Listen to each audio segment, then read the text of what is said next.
Happy Thanksgiving, y'all. It's your boy Josh, and in this video I'm going to talk about having ADHD and running a business a little bit, but primarily the ADHD side.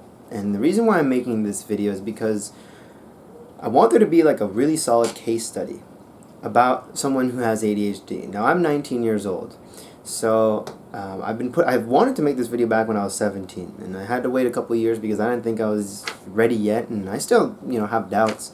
And it takes me a lot of time to redo these types of videos, and it's probably going to be a very long video. But I really think it's important that someone who has ADHD basically goes and archives their experience having it to help better the scientific community if someone stumbles across this video, and also to provide inspiration or motivation for those of y'all who have it and think that because you have ADHD you can't do certain things in life. And I'm going to tell you right now, you can. Alright, and this is kind of my experience. If you relate to a lot of it, awesome. If you don't, hey, maybe you learned something, right? And as always, I'm more than happy to hear your thoughts in the comments below. So if y'all have ADHD and you guys disagree or agree on certain things that I say, I'd love to hear it. So I'm going to quickly cover my story having ADHD. I was around 7 years old when I was diagnosed with attention deficit hyperactive disorder. Now I'm not going to talk too much about the scientific aspects of ADHD or the neurological aspects because I'm not qualified to say that anything really about it. But from my knowledge, from my understanding, it affects your frontal lobe, which is responsible for task management basically. So where someone else might have a lot of energy and be able to do a lot of focus and maintain a good rhythm of work, all it takes is for some other stimulus to get me, and then boom, I'm just focused on that. So for instance, when I'm working on my computer, literally all it takes is for like a bird or something to land on my window, and then boom, I'm looking up birds and the anatomy of birds and different types of birds. Like, I'm just distracted for hours. So wherever the stimulus is strongest, my attention goes. That's the simplest way I can put it. I don't know if anyone else agrees with that, but that's pretty much it. And so the challenge that I've had is to focus on something for a long period of time consistently. Not just like focus on writing an essay or in this case, in my case, because I work, writing reports for an hour or two, but how can I do that every single day for 4 or 5 days a week, right? And that requires a lot of effort for me. And that's where the difference is between someone I think that has ADHD and someone has just general trouble focusing, is that doing something long term is very difficult for people with ADHD. And I'm not going to get into the whole, again, I don't want to get into too much of the psychological department of ADHD, ADD, and stuff like that. I'm just going to leave it at that. So I was diagnosed with ADHD at around age 7, and I was prescribed by a psychiatrist Focalin. And Focalin is mexylphenidate, I think. I don't even know. I don't know. I'll put it obviously somewhere around here, but it's basically a stimulant. It's a mild level stimulant, which basically the whole point of taking Focalin is to control the part that has spontaneity and hyperactivity, which is very common in people obviously with ADHD because hyperactive disorder is a part of the name. So we're very spontaneous people. We like to talk a lot and ramble a lot, but we're also very quiet, and I'll get into that in a little bit. And also I think analytical too. And so the point of this drug was to calm me down, essentially, because 7-year-old running around causing trouble in class, you're kind of disturbing the rest of the class. So obviously you want to control that kid a little bit. But here's the thing. In my early life, I wrote a couple of things down just to kind of keep me on track because, I have trouble focusing. The way I would describe my early childhood would be gloomy. I always felt it was raining for some reason. Like it felt like I lived in like England or Seattle. Like, it always just seemed cloudy and rainy, and the weather always just seemed not unpleasant. The temperature always seemed alright, but the weather always seemed bad. I don't know why. I just have a lot of memories from when I was little, between ages of 7 and 12, really, from when I was, on this medication, Focalin. For some reason, I always felt it was very gloomy. And I also had a very strong sense of curiosity in elementary school. I recall always being very quiet or reserved, but also very curious. So when I had questions, I would usually ask them. I was very I was a curious kid, because I liked knowing the answers. And when I was too afraid to ask for the answers, I was exposed to the internet, like Google and YouTube, back when it pretty much first came out. And so I learned to just utilize those resources when I was 8 years old. I'd look up different questions or answers to different questions that I had, about dinosaurs or about, math or anything like that. Anything that I was curious about, I just looked up, or if I couldn't ask them to an actual physical person, because I was a very, like I said, shy and reserved kid. Now, I was also very rebellious growing up. I never liked the idea of authority when I was little. It always bothered me that we had teachers and instructions. Maybe I was just an edgy kid, but for me, I just didn't like authority. I never understood hierarchical authority. Now I understand it. Whether or not I agree with it, a whole different discussion. But when I was little, I just never got it. And I would always ask teachers, why the hell am I doing this homework? Who cares, And why do we have to stand in a line? Why can't we stand in a circle? Or what? I would just ask dumb questions like that. And I guess that was me being very rebellious and curious as a kid. But going back to the Focalin topic, I think I experienced one of the stronger symptoms of Focalin, and I think that would be psychosis. Now, I'm not saying that I've never been diagnosed with psychosis, by the way, so just take it with a grain of salt. Don't take it don't take it at face value, basically. But I would say I have had some level of psychosis, especially when I was on Focalin. And what I mean by that is I always felt that I was, kind of not hallucinating, partially hallucinating, and also I had some delusions, and I would think that things that were supposed to be there were there, but they weren't there. For instance, reasons or answers to questions that I had no idea, no answers. My intuition would just tell me to, all right, just come up with something, and it always felt right that it should be there. And I think I also experienced a lot of self-talk. To this day, I still talk to myself a lot, but when I was little, I think it was a lot more. And I think when a kid is little, this blends into what we call play, right? You're imagining the world around you and stuff like that, and so you're playing with it. But as I got older, I still noticed that this level of self-talk was not so much like when I was with friends and I needed some way to cope with the situation. Because I know sometimes people use self-talk to kind of ease their mind when they're in front of other people, kind of a little monologue. But I do this a lot when I was on my own, when no one's around me. I talk to myself a lot, and I'd have dialogues with myself and stuff like that. Almost like a spiritual dialogue, or at least that's how I've managed it now. But I think to some degree, if someone, a psychologist or someone were to actually kind of diagnose whether or not I had psychosis or some level of it, I wouldn't be surprised if I had it, basically.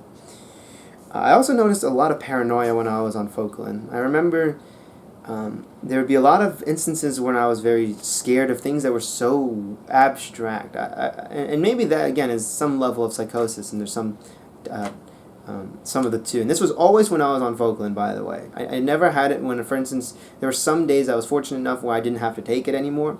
And I was taking about 25 milligrams when I was, 7, 8, 9 years old. And then eventually, as I got older, it went down to 20, then I think even at one point I had 30, but I think 25 was the highest I ever had consistently, then 20, then 15, then 10, and then 2.5, and 2.5 still. I'll get to that in a minute, but basically, when I was in the 20 to 25 milligram range, I experienced a lot of symptoms of psychosis and paranoia. I was always afraid to cross the street. I don't know why. I was always scared as hell to cross the street because I thought some car would just appear and just hit me and kill me. And for some reason, that was always there with me when I was growing up. My heartbeat, from what I remember, not from when I was 7 and 8, but more when I was 9 and 10, I recall having a faster heartbeat. And not like my heart was going to explode, but it just felt like I was more tense. So this is why I say my childhood was kind of gloomy and a bit sporadic and kind of crazy. Now, this could have been through a bunch of other reasons, but I'm just correlating it with being on Falkland. And as I was in middle school, the ADHD the psychological social effect started to set in. Because when I was little, it was more of the drug that was directly affecting me day to day. Middle school, it was not the drug, but it was actually the disorder itself. And what I mean by that is I had very low self-esteem, basically. I had no real sense of self-worth. I didn't feel like I belonged in school. I didn't feel like I belonged in any social groups. Now, in elementary school, also, I felt some of that to some degree, and maybe it's because my skin color. I'm darker skinned than pretty much everyone in my neighborhood, right? I live on the Upper East Side of Manhattan. I'm not going to talk about that. If you know about the Upper East Side, you know that it's a pretty well-to-do area. I'm not going to talk anything about that, politics or anything, any BS about that, but there were a lot of kids in this neighborhood that were white. And so it immediately, the skin color factor just made me feel a little different, maybe for better or for worse. But in middle school, that actually wasn't as much, because I went to a very diverse middle school with a lot of people from all over the city, people with so many different backgrounds. So I don't think that there's any correlation between that, or a strong correlation between skin color and my self-isolation, if you will. But I think it was because I just didn't have any confidence in myself, because I never completed anything. There were always times in my life where I thought of big projects, and I very rarely would complete them. And seldom would I complete them well, right? So it was always difficult for me to even feel like I've accomplished anything. So in middle school, for instance, I didn't read a book. I really didn't read. I never liked reading. And you can imagine why, because I just would get distracted like crazy. And even with Falkland, by the way, I never felt like I was focusing like on a healthy level on a specific task. I always felt like, okay, if I had to write an essay, right, a 1,000-word essay, and I was for like a state exam or something, right, and I would be on Falkland. Of course, those days specifically, I'd be on Falkland. I could get the exam done, but the toll it would take on my cognitive ability and how tired I would feel was really, really noticeable. And more importantly, and I should have mentioned this earlier, I had a huge lack of appetite. I didn't eat shit. Right? I didn't eat anything. I would be hungry and really, really hungry, but never once when I was on Falkland would that hunger translate into the idea like, oh yeah, banana, okay, eat that. No, it always was just like, you're hungry and you're miserable, and this is a feeling, an emotion, more so than an actual sensation and a need to eat something. It killed my appetite. And so that also can lead to a lot of, bad feelings when you're just hungry. So that, I think, amplified a lot of my negative symptoms, I guess you could say, of Falkland and having ADHD overall. So in middle school, I didn't really feel like I fit in to anybody, to any groups. I had a couple of friends, people I was close with. In fact, one kid who remained very close with me to this day, in middle school. I met him in 6th grade, and we both talked a little bit about Minecraft. Minecraft, for those of you that, I'm sure a lot of you have heard of it, Minecraft was very popular for middle schoolers, particularly, I think, in 2012. And that's when I was playing Minecraft a lot. In fact, actually, that's how I got into business. So I ran a Minecraft server, and I made about maybe several $100s. I think in total, maybe I made about $1,200. I split a few $100s with a partner of mine. But I made a good, $800 running a Minecraft server. And so that was my escape from reality, if you will. I didn't like the idea of being around other kids physically. I don't know why. I think, again, because I was very shy and I wasn't confident in myself, and I was very insecure. But I was very confident in my ability to conquer a virtual world. And that's how I got into programming. And I remember I would be on Falkland, and after school, it should have worn off by around 3 or 4. It never did. It wore off maybe like 8 o'clock at night. So for 4 hours, I would just come home. Maybe I'd have a little bite to eat, like a donut or something. But I went right onto my laptop, and I would just start coding away. I remember Java was the first language I really started to dabble with. And I started modifying Minecraft. I started building some small sites for my own server and stuff like that. And so I remember I got very technical, and I really liked it. And I think the main reason why I really liked it is because I didn't have to deal with people. I was very scared of dealing with people. And so middle school, early middle school, I was kind of depressed. And I found some escapes from that reality. And I say depressed as in I'm depressed in the real world, not in the virtual world. In the virtual world, I was very happy. I was very satisfied, very comfortable. And my parents could probably attest to that I was very comfortable to the fact where we even went on vacation once, and I was pretty much sitting on my computer all day because I just didn't want to be in the real world. And so that was my way of coping with that depression. And hey, I made a few $100 out of it too, so it ain't all that bad. Then, as I got older, and when I turned around 13 or 14, I just told my parents, particularly my father, I was like, I'm not taking this shit anymore. I'm not taking Focalin anymore. I can't do it. I was on like taking 5 milligrams, but even then it still felt like 25 milligrams. I don't know why. It's like, can't really talk about weed. No, I don't want to. I don't want to get myself in trouble. But the point is, for me, it felt like I was still. It didn't matter if I was taking 5 milligrams or 10 or 20 or 50 milligrams. Probably, I still felt a very strong effect, and I hated it. So I was like, I'm not doing this anymore. So I stopped taking Focalin, and in 8th grade, that was weird for me because I didn't transition out of it. Like, I didn't take it some days. I mean, there were some times I would, I wouldn't take it on the weekends, and then eventually I stopped taking it on holidays. But I was just like, I'm not taking it at all. I'm not taking this garbage at all because I hate it so much. Maybe for some people it works well, but for me, I did not like it. It bothered me. It felt like it was doing more bad for me than good.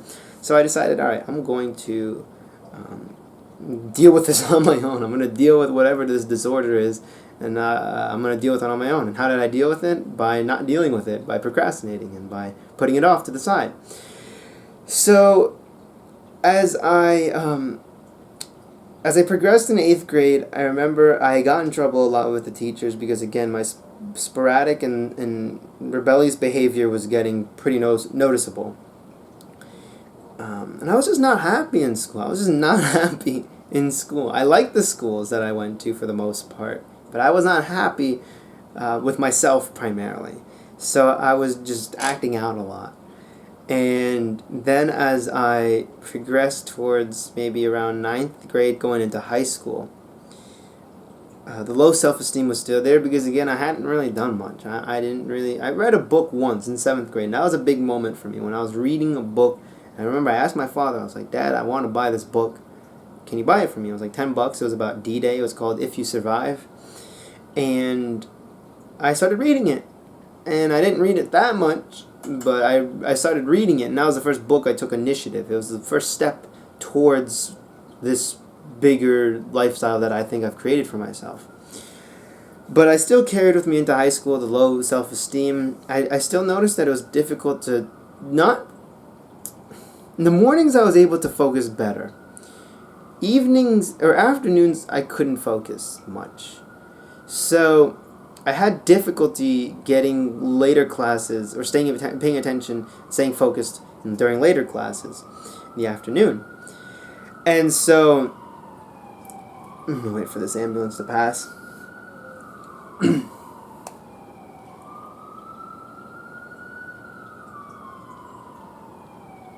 One of the benefits of living in New York. You get to hear that all the time. But yeah, so during my high school years, I carried the low self-esteem with me over, and then I started to manage it, though, in about the end of sophomore, early junior year, when I was around 16. I started to pretty much meditate a lot more. I started to meditate and to work out. That was the big turning point. Whoa.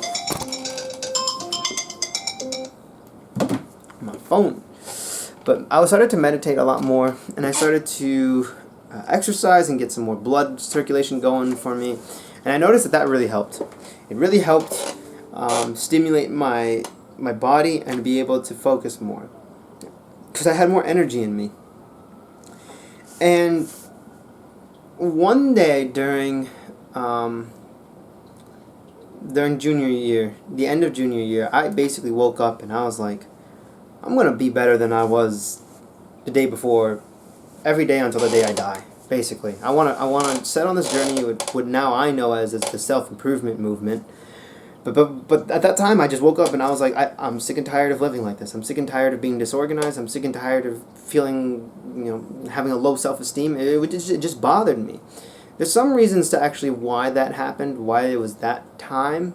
I'm not going to go into too much detail because it's kind of more personal, but there was an event that basically triggered my disgust for myself, if you will. Like I woke up and I was like, I hate it. I hate it so much. In fact, some of the videos I made in New Hampshire, but right now I'm back in my parents' house, and this is the bed where that happened. I was sleeping right down there, and I just woke up and I was like, I can't do this. I can't live this life where I'm feeling like shit. So I decided I'm gonna start, improving every day. And what I started to do, and these are the habits and tips that I use to keep myself focused during my business ventures. Number one is I meditate a lot. I try and meditate about 10 minutes a day. I used to do it about 5 to 8 minutes a day, but now I do 10 minutes, 15 minutes sometimes. Try to do that every day. Number two is I try and exercise a lot. I try and get that energy going in me so I have that focus. Number three, I take cold showers. Why? Not so much because cold showers directly affect, I don't think they have any direct effect on ADHD, but because it's uncomfortable and it builds discipline. That's important if you have, for instance, any sort of lack of focus, and it's basically a lack of discipline. So that's why I take cold showers. I also journal a lot. I journal a lot. Like you can see, these are the notes that I have for just this video alone. But I've used up the majority of this journal right in the last few months. And what do I journal? Well, here's what I do. So these are my tasks that I have to get done for a specific day, and I write them all down, and I'll journal certain things like, just, my day and stuff like that, things that I need to get done on a specific day, right? What do I need to do, and what kind of, maybe if there's any important time frames or anything like that, just writing it down helps me a whole lot. The more I journal, the more I become obsessed with doing it because it's just so much easier to get things done if you write them down. That being said, if you write too much down, it looks overwhelming in certain cases and you don't get shit done. And you just end up having a journal full of things that you should have done, but you spent too much time writing it down, which is sometimes a problem. But it's seldom a problem, actually. I don't really have that issue as much as maybe some other people might, but I'll just try and write down the tasks on one page and reflections on another page. That's what I've been trying to do lately. So then when it comes to business, I pretty much utilize my ADHD as much as I can. For instance, I have a lot of energy. But I have trouble controlling the energy. And to control the energy, you actually need energy. So that's where the discipline and the exercise and getting all the right nutrients and stuff like that, that's where all that comes in. But because I have a lot of energy, I also have crazy ideas. I have really crazy and insane ideas sometimes for business, and it's really helped me. One of the most notable examples, at least, is when I was 18 and I was still living in New Hampshire and I was struggling with finance, and I just decided to make a bold claim, take bold action in my cold email strategy, and it got me $3,800 in a week, which for an 18-year-old, that was, for me at least, insane, and I literally went bonkers after that. But yeah, it has definitely helped. The disgust in myself that turned eventually in towards discipline and productivity has then helped me to socialize a lot more, and I feel a lot more confident. I feel a lot more open with people, and I also feel like I have a greater appreciation for the world. And in fact, I actually feel a little, almost, I'm afraid to use the term, but I feel happy, basically. I feel really good when I wake up in the morning for the most part. As long as I get my to-do list done, as long as I get my morning routines, like I said, work out, cold shower, stuff like that, as long as I get that done, I feel really great. And I feel like I've managed my ADHD to a point where it's, I can function very well. And I think I can function a bit better than some other people that may not have it. And so when it comes, again, to business, I make sure to write things down. I especially need to write things down. Where other people might be able to be like, yeah, no, I'll call them tomorrow and then not have to write it down and not worry about it, and then they can get things done. If you're, praise to you, but I can't do that anymore. I can't do that. My schedule's just busier. I'm literally going to go insane if I just don't write things down. So that's my biggest lesson that I've learned, and the biggest way that I've coped with ADHD is to, learn the coping skills, master them, and then this disorder that society has said, this is a disorder, therefore you can't get these jobs, and therefore you can't do this or that. I've utilized that, so now I can basically go out and be like, all right, I have this cool little secret weapon that no one really knows about, and it's this weird ADHD, possibly some psychosis hybrid that really has, I think, enriched my life. And so I really hope that this video has served the purpose of, number one, just sharing and documenting my experience having ADHD. I wanted to give as much detail as possible, and that's why it's a long-ass video. And two, serve as somewhat of an inspiration for those of you that are struggling with self-esteem. So some of you that have ADHD and you think, well, I can't do this, or I'm just beating myself up. Look, I've done that, and I've beaten myself up pretty badly mentally, and it sucks. Having ADHD, I think you also become a lot more analytical and critical of yourself, and sometimes that's very unhealthy, especially if you don't have much to back like accomplishments or achievements. It's very difficult. I always dropped out of so many different things. I quit on myself I can't tell you how many times I've quit on myself when I was little. And now I really force myself to not quit when I feel like quitting. So I hope that, again, that this has served as a good documentation of my experience, and also as some inspiration for those of you that maybe are just not feeling good. Maybe you're just in a rut.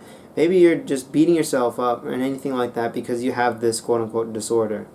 So with that being said, I wish you all a happy Thanksgiving, because I know today is Thanksgiving, and I'll see you all in my next video. Take care.